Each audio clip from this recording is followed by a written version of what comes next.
Welcome students, very short process, একদম সহজ করে ভাবো। আজ যে ক্লাসটা করাবো সেটা হচ্ছে অ্যাটমিক স্ট্রাকচার ক্লাস 4। ওকে, তো এখানে দেখো তিনটে ডেরিভেশন আছে, আরএন, ভিএন আর ইএন। আরএন মানে হচ্ছে এন তম কক্ষপথের ব্যাসার্ধ, ভিএন মানে হচ্ছে বেগ, ভেলোসিটি, ইলেকট্রন যে কক্ষপথে থাকে তার বেগটা হচ্ছে ভিএন। ইএন হচ্ছে কোনো কক্ষপথে, মানে এন তম কক্ষপথ ধরা হয়েছে, সেই কক্ষপথে ইলেকট্রনের শক্তি হচ্ছে ইএন। এই যে তিনটে রাশিমালাটা আছে এখানে, প্রত্যেকটা পয়েন্ট তোমাকে খেয়াল করতে হবে। এনটা কি? এনটা হচ্ছে মুখ্য কোয়ান্টাম সংখ্যা। তার মানে যদি প্রথম কক্ষপথ হয় এন এর মান 1, যদি দ্বিতীয় কক্ষপথ হয় এন এর মান 2, তৃতীয় কক্ষপথ হলে এন এর মান 3। এইচটা কি? প্ল্যাঙ্ক ধ্রুবক। প্ল্যাঙ্ক ধ্রুবক যার মান জানো, অলরেডি আগে জেনে ফেলেছো। এটা সিজিএস একক, এটা এটা এসআই একক, এটা সিজিএস একক। 4 পাই মানে জানো 22/7, যেটা ক্যালকুলেশন করলে আসবে 3.14। ওকে, এম মানে কি? ইলেকট্রনের ভর। ইলেকট্রনের ভর ভালো করে মুখস্থ রাখবে, যেটা কেজিতে আছে আর গ্রামে আছে। কেজিটা এসআই ইউনিট, গ্রামটা সিজিএস ইউনিট। ওকে, এরপরে তারপরে কি আছে? জেড। জেড মানে কি? জেড মানে হচ্ছে প্রোটন সংখ্যা। প্রোটন সংখ্যা মানে ধরো হাইড্রোজেন পরমাণু, হাইড্রোজেন পরমাণুর প্রোটন কটা? একটা। যদি বলা লিথিয়াম পরমাণু, হাইড্রোজেন, হিলিয়াম, লিথিয়াম, লিথিয়ামের প্রোটন সংখ্যা কটা? 3টে। জেড হচ্ছে সেইটা, জেড মানে প্রোটন নাম্বার। ই মানে কি? একটা ইলেকট্রনের চার্জ বা আধান, তার পরিমাণটা কত? সিজিএস এ এই মানটা, এসআই এ এই মানটা। প্রত্যেকটা জিনিস সম্পর্কে তোমাকে জানতে হবে এবং মানগুলো তোমাকে মনে রাখতে হবে। তো আমাদের এটা কি কাজে লাগবে? ছোট নিউমেরিক্যাল প্রবলেমস আমাকে এখান থেকে করতে হবে। খুব ইম্পর্টেন্ট টপিক। এই জায়গা থেকে নিউমেরিক্যাল প্রবলেমস অবশ্যই দেয়, শুধুমাত্র বোর্ড লেভেল নয়, যে কোনো এন্ট্রান্স লেভেলে এটা পড়ে এই জায়গা থেকে। ঠিক আছে, ভালো করে বোঝো। সব জায়গায় দেখো একই জিনিসই আছে, পাই, জেড, ই, এন, এইচ, এন, জেড, সবই একই জিনিস আছে। তোমার এটা খেয়াল করতে হবে, একটা জিনিস ভালো করে বুঝতে হবে। এই রাশিমালায় যা টার্মগুলো রয়েছে সেখানের মধ্যে একমাত্র এন আর জেড ছাড়া অন্য কিছু কিন্তু পরিবর্তন হয় না। ই এর, এইচ এর মান তো সবার ক্ষেত্রেই সেম, 4 এর মান তো সবার ক্ষেত্রেই সেম, পাই 22/7 সবার ক্ষেত্রেই সেম, ইলেকট্রনের আধান সবার ক্ষেত্রেই সেম, ইলেকট্রনের ভর সবার ক্ষেত্রেই সেম। শুধু মনে রাখবে এন আর জেডটা কিন্তু পরিবর্তন হয়, প্রোটন সংখ্যা আর কক্ষপথের সংখ্যা, এই দুটো জিনিস বাদে কোনো কিছু কিন্তু পরিবর্তন হয় না। এইটা মাথায় রাখলেই কিন্তু নিউমেরিক্যাল প্রবলেমস একদম হাতের মুঠে চলে আসবে। ওকে, ভালো করে শোনো। আমরা ধরো একটা ছোটখাটো আমি কক্ষপথের ব্যাসার্ধ নিয়ে আমি কথা বলছি, আর আর সমান কি? N square e square by 4 pi square M Z E square. Okay, এই যে রাশিমালাটা আছে এখানটায় ভালো করে দেখো, এন আর জেড কোনটা? এইটা আর এইটা। এই দুটো জিনিস বাদ দিয়ে ধরো আমি এন আর জেডটাকে আমি একদিকে করে দিলাম, এন স্কোয়ার বাই জেড। ঠিক আছে, দিয়ে বাকি যে পার্টটা আছে এই square by 4 pi square M E square. এই আলাদাটা কেন করলাম? যদি তোমাকে বলা হয় হাইড্রোজেন পরমাণুর প্রথম কক্ষ, হাইড্রোজেন পরমাণু মানে প্রোটন সংখ্যা কত? 1, মানে জেড এর মান 1, আর প্রথম কক্ষ মানে এন এর মান কত? 1। তাহলে এটা গোটাটা 1 হয়ে যাচ্ছে, মানে এটা গোটাটা 1 হয়ে যাচ্ছে, মানে এটার ভ্যালুটা থাকছে না, মানে শুধু এইটা থাকছে, তাই না? এর মানটা কত জানো? প্রত্যেকটা মান যদি বসাও, এইচ এর মান যদি বসাও, এম এর মান, ই এর মান, সব তো মান এখানে আছে। সব মান বসালে যে মানটা আসবে সেটা হচ্ছে এইটা আসবে, মানে অ্যাকচুয়ালি এটা সিজিএস বসালে সেমই আসবে, তাকে অ্যাংস্ট্রমে ট্রান্সফার করলে এই অ্যাংস্ট্রমটা আসবে, 0.529 অ্যাংস্ট্রম।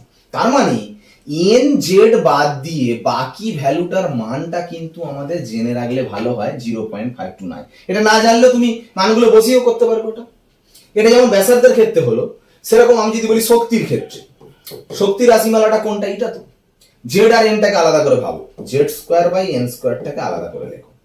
পরে থাকছে কি? Minus 2 pi square M E 4 by A square.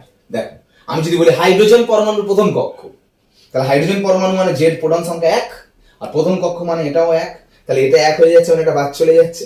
এই মানগুলো যদি টোটালটা বসাও তাহলে এই মানটা কত হবে জানো? এই মানটা হবে হচ্ছে -13.6 ইলেকট্রন ভোল্ট। তার মানে এন জেড বাদে বাকি মানগুলো ক্যালকুলেশন করলে, এই মানগুলো বসালে যে মানটা আসবে সেই মানটা তোমার এইগুলো কিন্তু। ঠিক আছে, তুমি নিজে বসিয়ে করলেও তাই আসবে। এটা কেন হঠাৎ করে আমি তো মান বসিয়ে করতে পারি, আমার এইগুলো মনে রাখার দরকার কি? দেখো, আমি তোমাকে একটা কথা বলি, কেন দরকার শিখে নাও। তোমাকে ধরো বললো পরীক্ষার সময় যে Li2+ আয়নের বললো তৃতীয় কক্ষপথে ইলেকট্রনের শক্তি কত। শক্তি কত সবাই বুঝতে পারছো যে শক্তি রাশিমালা মানে এই রাশিমালাটা ফেলবো। দেখো ই সমান তুমি ফর্মুলা ফেলছো -2π²m z²e4 বাই n²a²। দেখো অঙ্ক করার সময় সব মানগুলো বসাচ্ছ। 2 পাই এর মান 3.14 তার স্কয়ার। এম এর ভ্যালু তুমি ভাবো তুমি সিজিএস অঙ্ক করবে না এসআই অঙ্ক করবে। যদি এসআই অঙ্ক করো সব এসআই এর মান বসাতে হবে, কিন্তু এম এর এসআই মান কত 9.1 ইনটু 10⁻³ কেজি। 9.1 ইনটু 10⁻³ ওকে। জেড মানে কি প্রোটন সংখ্যা। প্রোটন সংখ্যা কত? Lithium, hydrogen, helium, lithium. দেখো 2+ মানে এটা কিন্তু ইলেকট্রন দুটো ছেড়ে দিয়েছে, প্রোটন কিন্তু 3, এটা ভুল করো না কিন্তু। হ্যাঁ 2+ মানে ভাবছে দুটো ছেড়ে দিয়েছে, সেটা ইলেকট্রন ছাড়ে, প্রোটন কিন্তু 3টে। তাহলে জেড এর মান 3, মানে 3² ইনটু E4 মানে ই এর মান কোনটা এসআই ইউনিট 1.6 ইনটু 10⁻⁹ 1.6 ইনটু 10⁻⁹। এটার আবার কি আছে 4, মানে এটা গোটাটার মাথায় হচ্ছে 4, আমি এখানটা দেখাচ্ছি 4, ঠিক আছে, বাই n²। কত নম্বর কক্ষপথ বলেছে? তৃতীয় কক্ষপথ বলেছে। তৃতীয় কক্ষপথ মানে n এর মান কত বসাবো 3² এই স্কয়ারের মান h এর মানটা কত 6.626 ইনটু 10⁻34 তার স্কয়ার। শোনো এটা টোটালটা ক্যালকুলেশন করে যেটা হবে এত জুল অ্যান্সার। এই ক্যালকুলেশনটা কিন্তু অনেকটা বড় ক্যালকুলেশন, ক্যালকুলেটরে করতে হবে, বা ক্যালকুলেটর যদি নাম ইউজ করো একটা অন্য পাস আছে যেখানে সেরকম ভাবে করতে হবে। কিন্তু আমি এটাকে অনেক ছোট ভাবে সহজ ভাবে করতে পারি। কিরকম? যে আমি এই ক্যালকুলেশন ফেলবো না। কেন ফেলবো না? তার কারণ আমি জেনে গেছি যে জেড আর এনটাকে বার করো, জেড আর এনটাকে আলাদা ভাবে লেখো z²/n²। বাকি যে মানটা আমি তো জেনে গেছি, জেড আর এন বাদে বাকি মানটা কোনটা? এই তো শক্তির মান -13.6।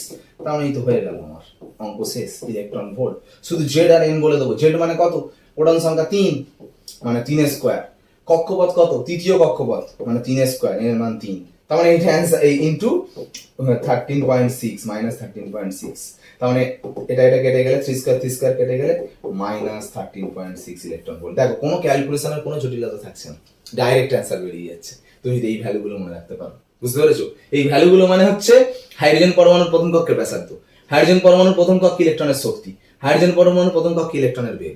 যে কোনো অঙ্ক তুমি এখান থেকে করে দিতে পারবে। ওকে, তাহলে এইভাবে বিভিন্ন অঙ্ক করা যায়। তোমাকে এরকম বলতে পারে যে Li2+ আয়ন ও হিলিয়াম প্লাস আয়নের দ্বিতীয় কক্ষপথের ব্যাসার্ধের অনুপাত কত? ব্যাসার্ধের অনুপাত তোমাকে বের করতে বলে। অনুপাত বের করতে বলে তোমার তো এমনিই কেটে যাবে। দেখো তুমি তখন কিরকম করবে, দেখো Li2+ আয়নের ব্যাসার্ধ বলেছে, হিলিয়াম প্লাস আয়নের ব্যাসার্ধ বলেছে। ধরো Li2+ আয়নের ব্যাসার্ধ হচ্ছে Li2+, ব্যাসার্ধের ফর্মুলা কোনটা? এইটা n²h²। দেখো n এর মানটা, n আর জেডটা কিন্তু ভেবে বসাবো। n মানে কত? কত নম্বর কক্ষপথ বলেছে? দুটোই দ্বিতীয় কক্ষপথ বলেছে, ওই জন্য n এর মান 2, মানে 2a² into h² 4π²m। Z lithium, hydrogen, helium, lithium, Z হচ্ছে 3, Z² হলো।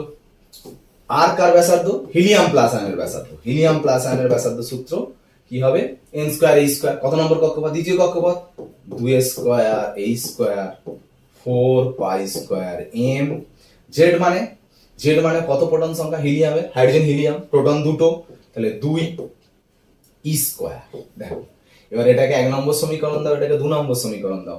এটা 1/2 করে নাও, 1/2 করো, মানে এটা বাই এটা করলে কি হবে? r of Li2+ by r of helium plus সমান এটা বাই এটা করলে দেখো সব কাটাকুটি হয়ে যাচ্ছে, কি শুধু পড়ে থাকছে দেখো, এমনকি 2² কেটে যাচ্ছে, এটা কেটে যাচ্ছে, এটাও কেটে যাচ্ছে, এটাও কেটে যাচ্ছে, শুধু এটা 1/3 পড়ে থাকছে, আর তার নিচে 1/2 পড়ে থাকছে। উল্টে গেলে 2/1, তার মানে হবে 2/3। অ্যান্সার হবে তার মানে 2:3, এটা অ্যান্সার। ওকে, এইভাবে, কারণ তুমি মানগুলো কেন বসাবে? মান তো কেটে যাবে, কারণ এগুলো ধ্রুবক, এই সবার জন্যই সেম।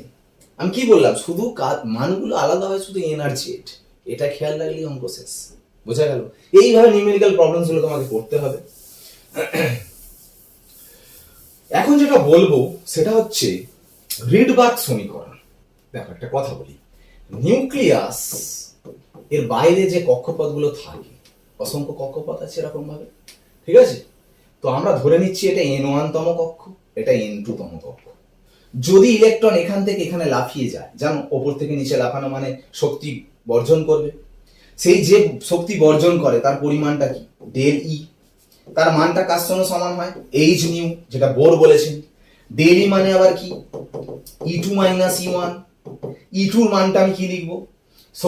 শক্তি রাশিমালাটা এটা, মানে minus 2 pi square M Z square E4 by N2 square A square. কারণ এর শক্তিটা E2 ধরেছো মানে এইটার কথা বলছি, কক্ষপথটা কিন্তু N2। মাইনাসে মাইনাসে plus 2 pi square M Z square E4 by N1 square A square. যেহেতু এটা N1 ধরেছো, যে N1 ধরেছো, ঠিক আছে? আমি যদি এই জিনিসটাকে, ইকুয়েশনটাকে কি করি, ছোট করছি, দেখো এইচ নিউ ইকুয়াল টু, এই জিনিসটা থেকে আমি কি কমন নিতে পারি? 2 pi square M Z square E4 by A square 1 by N1 square minus 1 by N2 square. Nu মানে সবাই জানো, আগের দিন পড়েছো, সি বাই ল্যামডা সমান 2 pi square M Z square E4 by A square 1 by N1 square minus 1 by N2 square. আবার যদি এখান থেকে বলি 1 বাই ল্যামডা, সিএইচটা নিচে নামিয়ে দাও, তাহলে 2 pi square M Z square E4 by C কিউব 1 by N1 square minus 1 by N2 square. এই যে সমীকরণটায় ভালো করে দেখো, জেড বাদে সবাই ধ্রুবক, এটা টোটালটা ধ্রুবক। সবার মানগুলো বসালে যে মানটা আসবে 109677 সেমি ইনভার্স, এই মানটা যেটাকে আর বলে রিডবার্গ ধ্রুবক।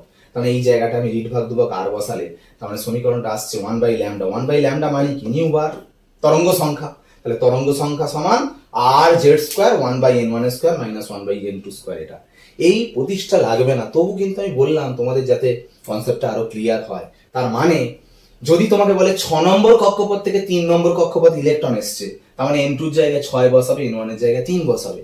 জেড এর মান প্রোটন সংখ্যা বসিয়ে দেবে, আর এর মান বসিয়ে দেবে, এখান থেকে নিউ বার ক্যালকুলেশন করে পেয়ে যাবে। নিউ বার মানে আবার 1 বাই ল্যামডা, ল্যামডার মান পেয়ে যাবে, তরঙ্গ দৈর্ঘ্যের মান। আবার তরঙ্গ দৈর্ঘ্য মানে কি? এই যে ই সমান এইচ নিউ মানে কি? H C by lambda. Lambda বসালে, এইচ এর মান বসালে সেখান থেকে ই পেয়ে যাবে, মানে ই মানে ডেইলির পরিমাণ। সবকিছু তুমি এখান থেকে বের করতে পারো যে কোনো ডেটা ক্যালকুলেশন করে। ওকে, কারণ এই সমীকরণটা খুব ইম্পর্টেন্ট সমীকরণ, রিডবার্গ সমীকরণ। এই প্রসঙ্গে একটা কথা বলি, যখন ইলেকট্রনগুলি একটা পরমাণুতে, যখন হাইড্রোজেন পরমাণু তুমি ভাবো, একটা একটুখানি ছোট্ট এইটুখানি জাস্ট যদি হাইড্রোজেন নাও, তার মধ্যে অসংখ্য হাইড্রোজেন আছে অণু, তার মধ্যে আবার হাইড্রোজেন পরমাণু আছে। তো প্রত্যেকটা হাইড্রোজেন পরমাণুর ক্ষেত্রে যদি ইলেকট্রনটা প্রথম কক্ষে থাকে, তাকে যদি এক্সাইটেড করো, ইলেকট্রনগুলো প্রথম কক্ষ থেকে কেউ দ্বিতীয়, তৃতীয়, চতুর্থ, পঞ্চম, ষষ্ঠ, সপ্তম যেখানে ইচ্ছা চলে যেতে পারে। ইলেকট্রন হাইড্রোজেনের একটা মানে আমরা শেষ কক্ষ সাধারণত প্রথমটাই ধরি, ঠিক কথা, কিন্তু ভেবো না কক্ষপথ থাকে না, কক্ষপথ কিন্তু অসংখ্য থাকে কক্ষপথ। যখন তুমি এক্সাইটেড করবে, এক থেকে যে যার মতো সেটা দূরে চলে যাবে। যখন আবার শক্তির উৎসটা সরিয়ে নেওয়া হবে, তখন কিন্তু আবার নিচে ফিরে আসবে। এই নিচে ফিরে আসবে যখন, কেউ হলো দেখা যাবে 6 থেকে 1 ফিরে আসছে, কেউ 5 থেকে 2, কেউ 3 থেকে 2, কেউ 7 থেকে 4, এরকম ভাবে ফিরে আসছে। ফিরে আসার জন্য যে শক্তিটা ছাড়বে, সেটা যদি পর্দায় ধরো, বর্ণালী পাওয়া যাবে, বিভিন্ন সরু থেকে মোটা থেকে বিভিন্ন রেখা পাওয়া যাবে এরকম। তো যত রেখা পাওয়া যাবে, সেই রেখাগুলোকে কয়েকটা গোষ্ঠীতে ভাগ করা হয়েছে। কিরকম? যেখান থেকে ইচ্ছা যদি 1 ফিরে আসে তাকে বলে লাইম্যান সিরিজ। যেখান থেকে ইচ্ছা 2 ফিরে এলে মামার, 3 ফিরে এলে প্যাসেন, 4 ফিরে এলে ব্র্যাকেট, এইভাবে সারি নাম করা হয়েছে। একমাত্র বামার সিরিজের রেখাগুলি একমাত্র ভিজিবল, মানে খালি চোখে দেখা যায়, বাকি কিন্তু খালি চোখে দেখা যায় না।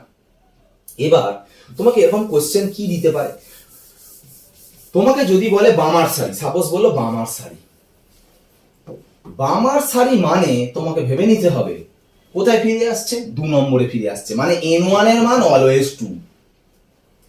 N2 এর মানটা তার মানে কত হচ্ছে? 3ও হতে পারে, 4 হতে পারে, 5 হতে পারে, 6 হতে পারে, হতে ইনফিনিটিও হতে পারে।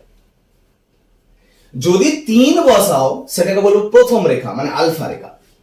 4 বসালে বিটা রেখা, মানে দ্বিতীয় রেখা।